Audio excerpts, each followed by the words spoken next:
ఒకటవ కీర్తనలో ఉంటుంది, యెహోవా నీవే నా ఆశ్రయము అని నీవు మహోన్నతుడైన దేవుని నీకు నివాస స్థలముగా చేసుకుని ఉన్నావు. నివాస స్థలము అంటే ఆయన కూడా నాతో కూడా సదాకాలము నివసిస్తారు అన్న విశ్వాసము. నీవు దేవుని ప్రేమిస్తే ఆయన ఆజ్ఞలు గైకుంటే నేను తండ్రి వారితో కూడా కలిసి నివాసము చేస్తాము అని ప్రభు సెలవిస్తూ ఉన్నారు. దేవుని ప్రేమిస్తే ఆయన విడిచిపెడతారండి.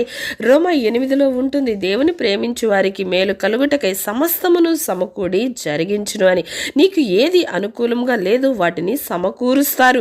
యోసేపు ఎస్తేరు జీవితాలు మనం చూసినట్లయితే ఇద్దరు బానిసలుగా వెళ్తారు, కానీ వారి జీవితంలో దేవుడు సమకూర్చి ఒకరిని ప్రధానమంత్రిని గాను ఒకరిని రాణిగాను చేస్తారు.